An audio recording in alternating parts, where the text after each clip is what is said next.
제가 어제 간증을 통해 가지고 저는 어렸을 때 부모를 잃고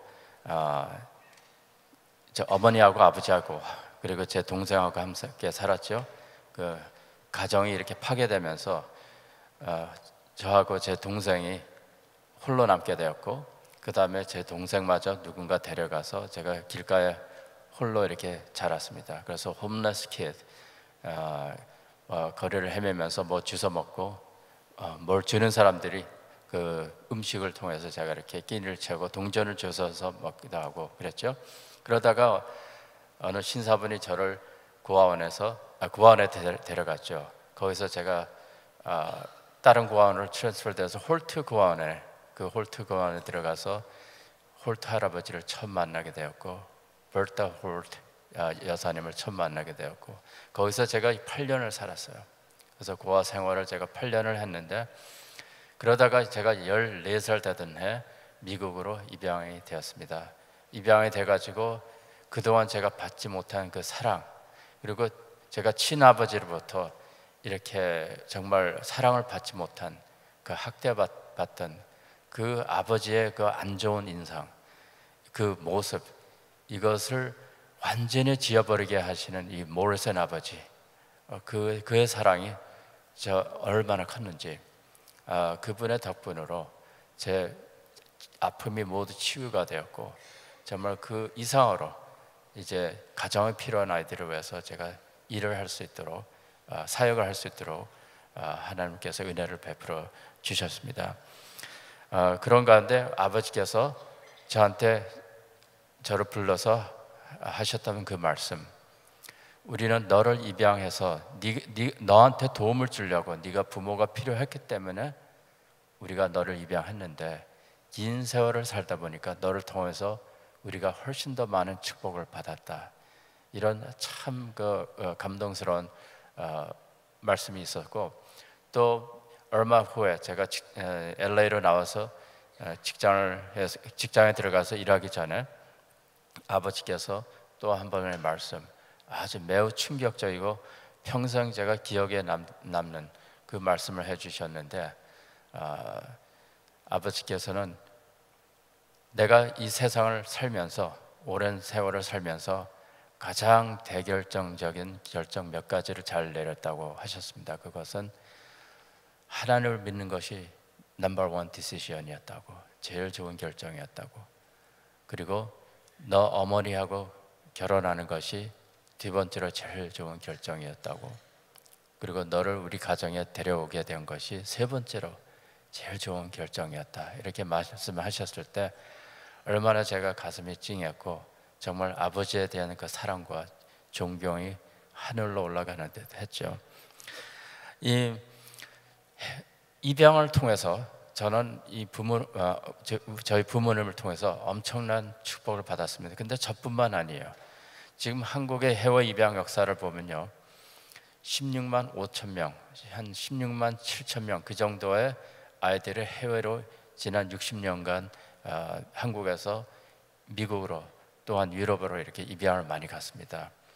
특히 미국의 경우는 한 110만 명, 그러니까 11만 명 정도가 입양을 왔습니다. 그 중에 제가 한 사람입니다. 이 해외 입양 역사가 어떻게 시작됐냐면, 제가 소개하고자 하는 분은 해리 홀트 할아버지인데, 이분이요 1955년도에 누구를 만나게 됐냐면 밥 피어스 목사님을 만나게 됐습니다. 여러분, 밥 피어스 목사님이 누구신지 아시죠? 월드 비전을 창립하신 목사님이십니다.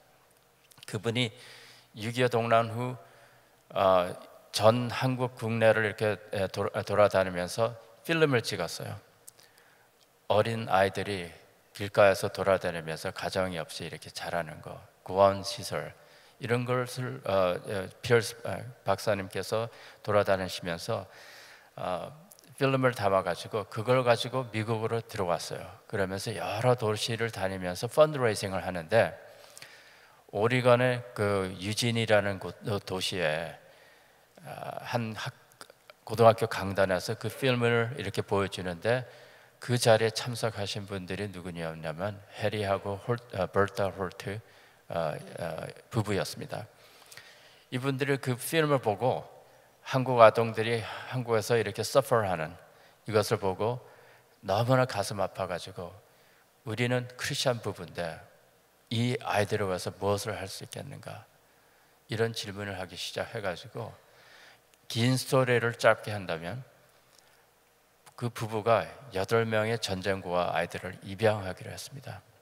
그래서 할아버지께서 비행기를 타고 한국으로 이렇게 가게 됐는데, 가는 도중에 이 도쿄, 그때는 직행이 없었어요. 그런 캐피빌리티가 없었죠. 도쿄에 이렇게 들리게 됐습니다. 도쿄 한 방에서 할아버지께서 숙소하게 됐는데 잠을 자려고 하는데 갑자기 두려움에 이렇게 휩싸이게 됐어요. 어떻게 됐냐? 가만히 보니까 자기는 농부 출신밖에 안 되고 고등학교 출신밖에 안 되고 뭐 제재업과 농업 이런 일을 했지만 건강도 별로 안 좋고, 할아버지한테는 벌써 6명의 친자녀가 있었어요. 5명의 딸, 아들 하나. 그런데 갑자기 이 아이들을 이렇게 입양하려고 이렇게 가는 도중에 그 호텔 안에서 두려움에 휩싸여가지고 도대체 내가 뭘 하러 가는가. 그래서 굉장히 그 셀프 다우트가 이렇게 생기면서 고민에 빠졌습니다. 그때 할아버지께서 신앙이 매우 좋으신 분이라 침대 옆에 무릎 꿇고 기도를 했답니다. 하나님께서 저와 함께 하시는 일이라면 사인을 보여주십시오. 제가 왜 이 일을 하는데 많이 떨리고 긴장이 되고 그리고 또 의심이 가는지 이해가 잘 안 됩니다. 하나님 아버지 도와주십시오. 사인을 보여주십시오 하면서 다시 침실로 들어가서 주무시려고 하는데 잠이 안 나요. 이리 뒹굴고 저리 뒹굴고. 그때 홀트 할아버지께서 다시 한번 일어나서 기도를 했답니다. 하나님 아버지, 주님께서 이 일에 함께 하신다면 사인을 보여주십시오. 그래가지고 위로를 받으려고 성경책을 잡았다고 합니다. 불을 켜서 성경을 열었더니 그의 엄지손가락이 성경 말씀을 포인트하고 있는데 어디를 포인트하고 있었냐면 이사야 43장 5, 6절 말씀이었습니다. 5절에 두려워 말라, 내가 너와 함께하여 내 자손을 동방에서부터 오게 하며 서방에서부터 너를 모을 것이며. 할아버지의 가슴이 덜컹했습니다. 바로 동방에 가서 아이들을 입양하는데 아직 나머지를 또 읽었어요. 6절 7절 내가 북방에게 이르기를 놓으라, 남방에게 이르기를 기루하지 말라. 내 아들들을 원방에서 이끌며 내 딸들을 땅끝에서 오게 하라. 무릇 내 입으로 일컫는 자 곧 내가 내 영광을 위하여 창조한 자를 오게 하라. 그들을 내가 지었고 만들었느니라. 할아버지께서 이 말씀을 통해 가지고 너무나 감동받아 가지고 침대 옆에 무릎 꿇고 기도하면서 하염없이 눈물을 흘리면서 주님의 확인을, 주님의 뜻을 확실하게 이렇게 보고, 그 후로부터 한국에 나가서 미국에 그 재산이 좀 있었어요. 오레곤주에 제조업과 농업을 하시면서 큰 집도 있었고 땅도 많았고 그 재산을 팔고 한국에 나가서 고아원을 설립했어요. 그래서 홀트에 일산에 특히 자리를 잡고 아직도 그 시설이 거기 있죠. 제가 그 시설에서 자랐습니다. 그러니까 홀트 할아버지를 만날 때마다 너무나 아이들이 존경하고 사랑하는 그 사랑을 그분으로부터 이렇게 느낄 수 있었습니다. 정말 저에게는 엄청나게 제 어린 생명에게, 그때 당시 제가 6살, 7, 8살 됐는데 저에게는 너무나 큰 임팩트를 주신 은인입니다. 그리고 어제 제가 간증을 통해서 제 어린 세월을 이렇게 디스크라이브 하면서 제가 대학교를 가게 되고 또 졸업장과 아버지에 대한 그 이야기를 나눴죠. 그리고 아버지께서 아까도 제가 말씀하셨지만 잊혀지지 않는 그 말씀을 하면서, 그리고 이 LA 쪽으로 나와서 제가 연구원으로 이렇게 들어가서 인공위성에 대한 연구 이런 것을 일을 하면서 이 병을 통해서 받은 그 축복, 그 감사함, 부모님으로 받는 그 사랑, 이것을 통해서 참 매우 만족하고 이렇게 은혜가 넘치는 그런 삶을 살아가는데, 마음구석에 그늘이 있었어요. 그건 뭐냐면 이 풀려지지 않는 질문이었어요. 왜라는 질문이었어요. 왜 하나님께서는 저의 부모님을 데려가셨나요? 헤어지게끔 만들으셨나요? 왜 하나님께서는 나를 고아로 만드셨는가요? 왜 하나님께서 제가 고아원에서 자라게끔 이렇게 하셨는지, 정말 인간적으로 볼 때는 참 이렇게 원망을 많이 가질 수 있는 그런 질문들이었습니다. 왜 가족을 그리워하면서 자라야 했는가요? 저는 아직도 생생하게 기억나는 것은 이 고아원에 울타리가 있잖아요. 철조 모양인가 그 울타리 펜스가 있는데, 거기서 바깥을 내다보면서 동네에 어떤 아이들이 부모님의 손을 잡고 소풍을 가는, 어디로 가는 그런 걸 볼 때 참 제 마음속에는 나도 저런 가정이 있었으면 좋겠다. 왜 나한테는 저런 가정이 없을까? 이게 여러분 지금 시설에, 한국 시설에 있는 아이들의 모든 아이들의 마음이에요. 제가 그것을 경험을 했어요. 참 부러워했어요. 나한테는 왜 가족이 없을까? 언제 나한테는 저런 가정이 생기지 않을까? 이게 고아들이 갖는 질문이었습니다. 그리고 제가 또 왜라는 그 질문 중에 하나는, 왜 나는 행복한 가정에 입양이 되었는가? 그러면 이 모든 것들은 무엇을 의미하는가?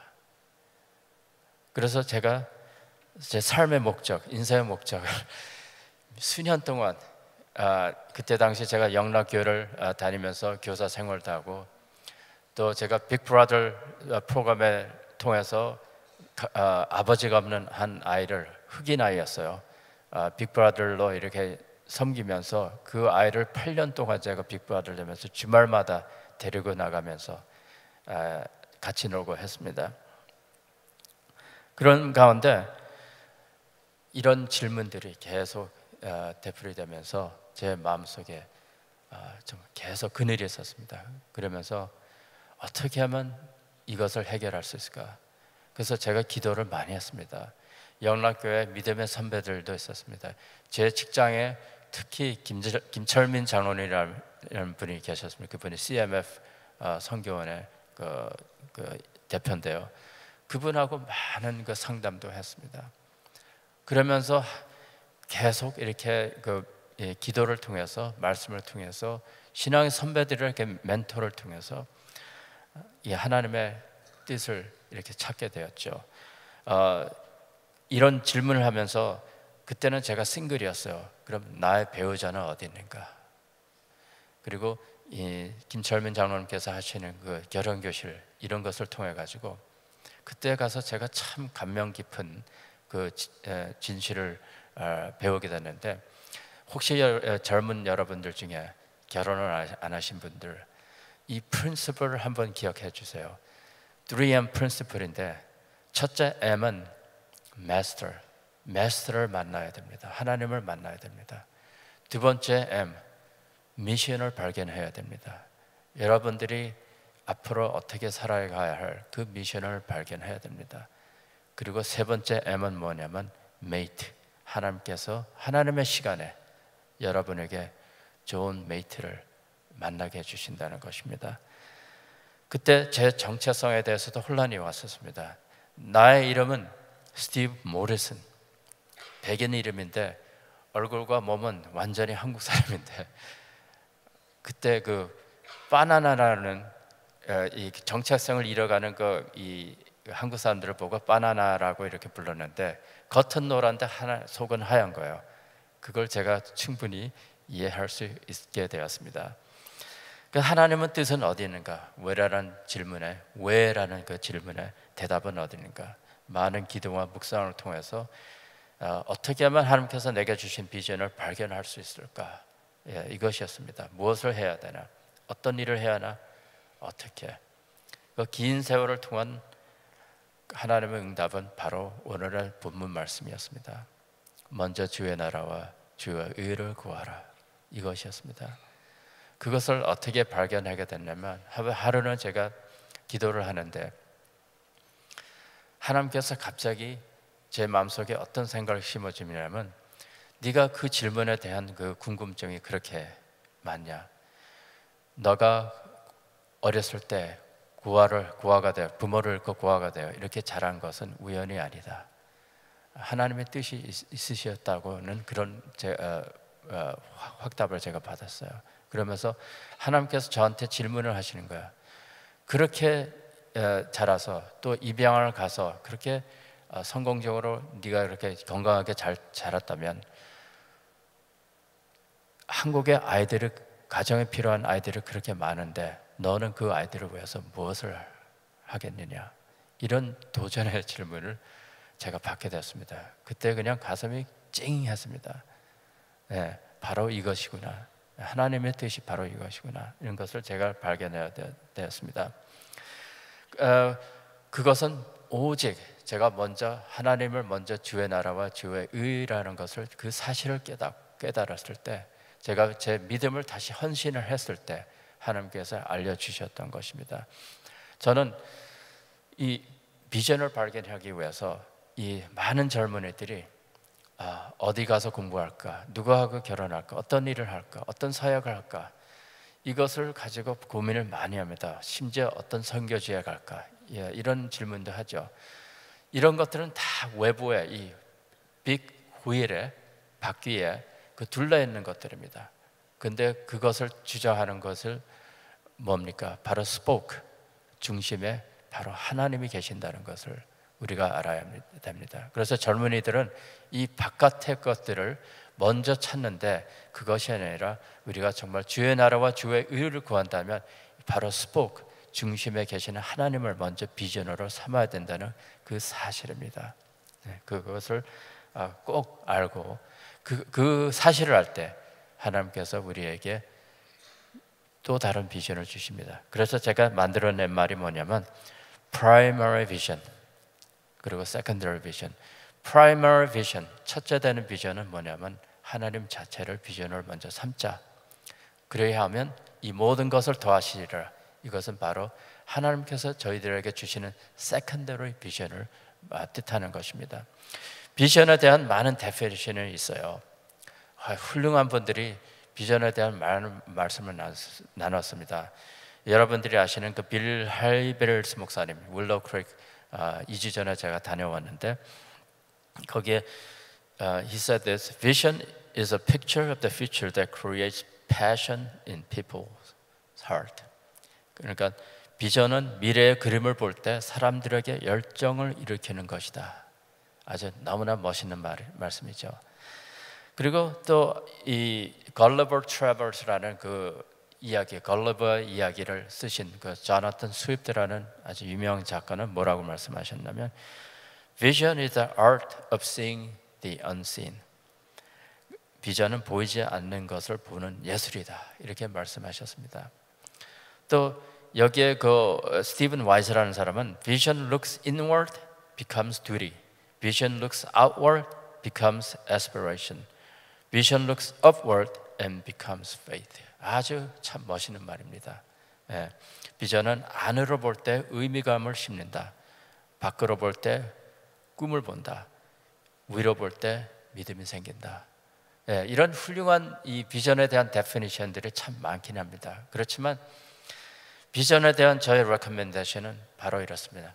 너무 애타게 찾지 않아도 돼요. 왜냐하면 너무나 심플하기 때문에, 너무나 가까이 있는 그 말씀인데 우리가 그걸 보지 않고 다른 데 이렇게 많이 신경을 쏠릴 때가 있습니다. 그 비전의 비결은 뭐냐면 하나님을 먼저 프라이머리 비전으로 삼는 이것입니다. 하나님을 그 중심으로 먼저 봐야 된다는 것입니다. 그런데 약속하십니다. 그리하면 하나님께서 더하시리라. 세컨더리 비전을 가르쳐 주게 됩니다. 여러분 잘 아시는 성경에 아주 그 꿈이라 하면 떠오르는 그 인물이 누굽니까? 요셉이죠. 네, 이 요셉도요, 정말 그분이 일부러 꿈을 갖고 비전을 갖고 살아야겠다는 그런 꿈보다 그 삶 자체가 매일매일 살아가면서 하나님을 먼저 그의 삶의 중심으로 두게 된 것이 그의 비전에 이루게 된 것이었습니다. 요셉은 본인이 원하지 않는 그 장소에 그 삶을 살면서 정말 하나님을 잃지 않게 되는 그런 믿음을 갖게 됐습니다. 애굽 땅으로 팔려 내려갑니다. 보디발 아내로 유명을 받아 감옥 생활을 합니다. 네, 원하지 않는 삶, 그 삶 속에서 가진 요셉의 비전 비결은 과연 무엇인가? 늘 하나님을 믿으며 하나님의 나라와 하나님의 의를 구했다는 그것으로 저는 확실하다고 믿습니다. 여러분께서도 힘든 이민 생활 속에서도 정말 많은 분들이 그렇게 생각하실 거예요. 나는 원하지 않는 직업에 있다, 원하지 않는 시츄에이션에 있다. 정말 왜 이렇게 힘든가? 혹시 학생들이라도 정말 나는 이 삶을 원하지 않는데, 근데 요셉도 그런 경험을 했거든요. 본인이 원하지 않는 그 삶 속에 노예로 그 생활을 하면서 살아갔는데, 한 가지 그분은 비전의 사람인 인물인 것은 그런 가운데서도 하나님을 잃지 않았어요. 늘 하나님의 나라와 의를 구한 요셉이었습니다. 그리고 또 하나는 이 비전을 가진 사람의 비결은 바로 그렇습니다. 두 가지예요. 어떤 상황 속에서도 하나님을 찾고 하나님을 기다리고 하나님의 뜻을 찾는, 이것이 비전을 가진 사람의 비결입니다. 또 하나는 무엇인지 아세요?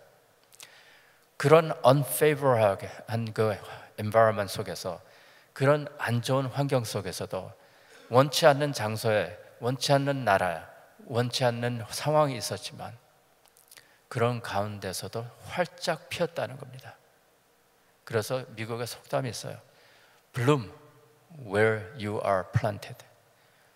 원치 않는 곳이지만 활짝 피시라는, 활짝 그 아름다운 꽃같이 이렇게 피시라는 그런 말씀입니다. 이 비전을 가진 사람들의 비결은 제가 아까도 말씀드렸지만 두 가지 있는데, 어떤 상황 속에서도 하나님을 먼저 찾는 것, 이것입니다.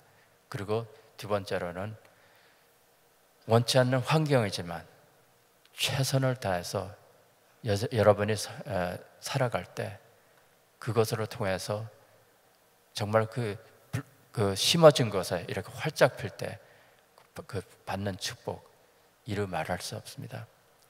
예, 제가 하나님의 이 사실을 깨닫고 오직 2달 만에 하나님께서 저한테 제가 가야 할 세컨더리 비전을 알려주셨습니다.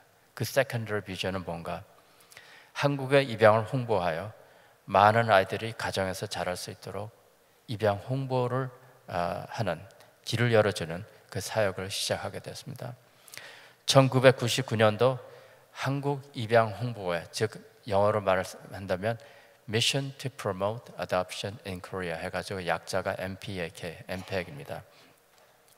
그 사역을 시작하게 했습니다. 그리고 한국 국내 입양 활성화와 미주 한인들의 입양 가정을 장려하고, 그 결과 한 가정에서 시작한 이 비전이 1,500가정으로 전해졌고요. 지금 34개 지역으로 구성되었습니다. 자, 한국에는 28개 지역으로 지금 다 입양 가족들의 모임이 있습니다. 우리 회원들이 다 거기 있습니다. 그리고 미국에 6개 지역으로 나눠져 있습니다. LA 지역에 계속해서 커가지고 3개 지역으로 나눴어요. 밸리, LA, 오렌지 카운티. 여기 입양 가족 몇 가족 나왔네요. 네, 감사합니다. 그리고 뉴욕, 뉴저지 그룹이 있습니다. 그리고 샌디에고도 생겼어요. 그리고 작년에는 조지아가 생겼어요. 네. 그래서 참 이런 것을 통해서 하나님께서 우리가 엠팩을 통해서 이루고자 하는 것은 바로 이런 것입니다. 한국의 가정에 필요한 아이들의 대변인으로서 그들의 사정을 널리 홍보하고, 가정이 필요한 아이들과 이방인들에 대한 부정적인 사회 편견을 불식시키는, 없애버리는 그런 운동이고, 한국인들의 입양에 대한 두려움을 극복하는 것이고, 한국인들의 공개적 입양 장려입니다.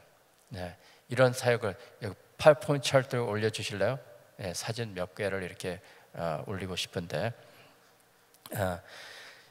지난 15년 동안 하나님께서 우리 엠팩을 통해서 어떤 일을 하셨나? 그러니까 매년마다 국내 입양 활성화를 위한 전국 입양 가족 대회를 매년마다 이렇게 개최하고 있습니다. 여기에 이렇게 여러 이미지가 나오는데, 맨 위에 왼쪽에가 1차 대회였습니다. 그러니까 매년마다 이렇게 활성화해지면서 더 많은 입양 가족들이 한국에 생기고, 더 많은 공개 입양 가족들을 모이면서 지역을 활성화되면서 한국의 문화에 부정적인 그 입양 문화를 긍정적으로 이끌어 나가는데 큰 힘을 갖게 되었습니다. 그 두 번째 슬라이드. 여기에 사랑의 교회에서도 우리가 전국 입양 가족 대회를 했습니다. 그리고 여기에 그 백석대학교에서도 하고, 또 안산동산교회 거기서 할 때는 1,200명이 모였습니다. 이렇게 늘어가는 입양 가족들의 숫자가 정말 그 입양이라는 것은 우리가 숨기지 말고, 우리가 프라이빗으로 이렇게 하지 말고 서로에게 알릴 때, 서로에게 그 사랑을 나눌 때 시설에 있는 다른 아이들에게도 가정을 갖는 그 기회가 생기는, 바로 이것이 공개 입양입니다. 그때까지는, 이것을 시작할 때까지는 한국의 입양 문화가 다 쉬쉬하면서 비밀로 하는 그런 문화였습니다. 그렇기 때문에 롤모델 입양 가족이 없었어요. 롤모델 입양 가족이 없었기 때문에 한국 사람들이 계속 비밀로 입양하면서 많은 입양이 이루어졌지만 떳떳하지 않은 그런 인식이었습니다. 그렇지만 우리는 나가서 공개를 하면서 입양은 사랑입니다. 가슴으로 낳은 사랑입니다.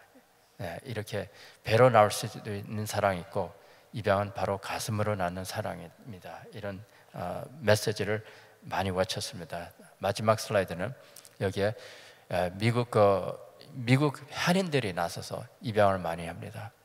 너무나 아름답죠. 캘리포니아 있고 또 다른 5개 지역으로 나눠져 있죠. 정말 하나님의 역사가 정말 대단합니다. 저는 이것을 발전하는 것을 볼 때 어떻게 하나님께서 나 같은 존재를 통해서 이런 일을 하게끔 만드셨나. 참 하나님의 은혜, 제가 감동을 안 할 수가 없습니다. 슬라이드는 이제 끝이고요. 비전을 통해 역사하시는 하나님은 정말 제가 하루도, 단 하루도 감사하지 않을 수가 없습니다.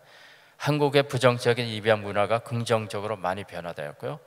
북한에 대한 꿈도 있습니다. 우리가 언젠가는 북한에 들어가 구화원을 설립하고 거기에 많은 아이들을 모여서 임시로 태키를 하고 그 아이들을 가정으로 이렇게 보낼 수 있도록 임시 temporary caring center를 꿈꾸고 있습니다.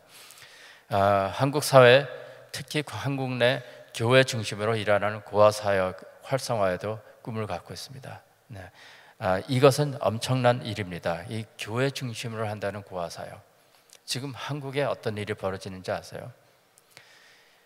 여러 교회마다 입양부가 생기게 되었습니다.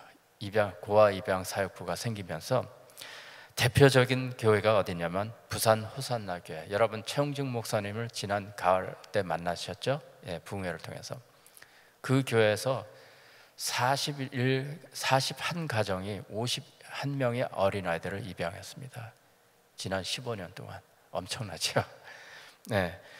그리고 안산동산교회도 모임 있고, 분당 샘물교회, 여기는 제가 지난 11월 달에 가서 간증을 드린 적이 있었고, 오늘이 영어부에 모임 있고, 남서울은혜교회, 여기 홍정길 목사님께서 저를 초대해가지고 그 교회 가서 1부부터 5부 예배 설교를 했습니다. 그 주일날에. 그거 하고 나서 얼마나 힘들었는지. 그래서 제가 목사님 여러 예배를 매주마다 한기영 목사님 특히 특별히 존경이 갑니다. 목사님 얼마나 그게 힘든 일인지. 같은 메시지지만 이 5번을 한다는 게 보통 일이 아니더라고요. 여기에 또 다른 교회도 있으면 사랑의 교회, 안성 하늘꿈 교회, 안산 명성교회, 은혜 동산교회, 꿈의 교회, 또 여러 가지 지금 10개 이상의 교회들을 제가 지적했는데 지금 한국 교회 이런 사역들이 일어나가고 있습니다. 그래서 미국 한인교회에서도 이런 일들이 일어났으면 얼마나 좋겠나 이런 생각을 합니다. 제 간증을 이게 30분 만에 이렇게 클로징 해야 되기 때문에 클로징 하기 전에 제가 여러분하고 이렇게 한 가지 더 나누겠습니다. 여러분 미국에는 이런 말이 있습니다. What you are is God's gift to you, but what you make of yourself is your gift to God. 이것은 무슨 뜻이냐면 지금 당신이 존재하며 가지고 있는 모든 것은 하나님께서 당신에게 주신 선물입니다. 그러나 당신이 그 인생을 어떻게 사는가에 대해서는 당신이 하나님께 드리는 선물입니다. 맞는 말씀입니다. 하나님께서 여러분에게 어떤 선물을 여러분들이 하나님께 그 삶을 통해서 하나님께 어떤 선물을 드릴까 하는 것은 우리의 책임이죠. 여러분의 선택입니다. 그래서 여러분이 하나님께로 받은 것에 대해서 불만과 좌절감을 가질 수 있어요. 나는 왜 이 모양밖에 안 되나? 내가 가진 거는 왜 이거밖에 안 되나? 나한테 주신 탤런트는 왜 이거밖에 안 되나?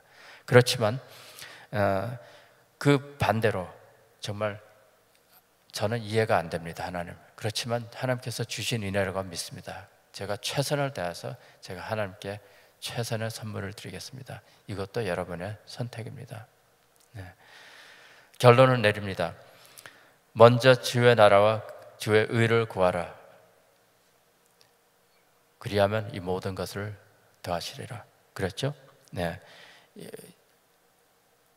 하나님을 먼저 비전을 삼는 거, 이 자체가 프라이머리 비전입니다. 우리가 하나님을 먼저 비전을 삼을 때, 그 비전을 우리가 하늘로 볼 때 하나님께서 우리에게 반드시 그리하면 더하시리라 하면서 세컨더리 비전, 우리가 살아가야 할 세컨더리 비전을 주십니다. 저에게는 입양 홍보 사역이 세컨더리 비전입니다. 프라이머리 비전은 하나님이십니다. 이러한 비전을 여러분께서도 가지도록 주님의 이름으로 축원합니다. 네. 제가 내려가기 전에 기도 제목을 말씀드리겠습니다. 여러분, 이 기도 제목은 아주 특별한 것입니다. 2012년 8월 5일 날 입양 특례법으로 인해 수많은 아이들이 입양을 가지 못하고 있습니다. 네. 출생 등록을 해야만 입양을 보낼 수 있도록 만들어 가지고 수많은 미혼모들이 아기들 데리고 입양 기관을 찾아갑니다. 거기 가서 포기각서를 쓰고 이렇게 포기하고 싶은데 그게 입양특례법 전이었습니다. 근데 이제는 출생 등록을 원치도 않는 아이들을 미혼모 호적으로 먼저 올려야만 이 아이들을 입양을 보낼 수 있습니다. 이런 두려움 때문에, 기록에 남는 것 때문에 15살짜리, 16, 17 이런 티네이저들이 아기를 낳으면서 어떻게 되는가요? 그 아이들을 키울 준비도 안 되어 있습니다. 근데 이 아이들을 출생 등록을 해야 되니까 부모님들도 반대하죠. 네, 또 비밀로 하죠. 이 아이들을 어떻게 돼요? 많이 유기합니다. 길가에 버려집니다. 살해도 합니다. 화장실, 서브웨이, 지하철 이런 데 쓰레기통 이렇게 아기들의 시체들이 발견되기 시작됐습니다.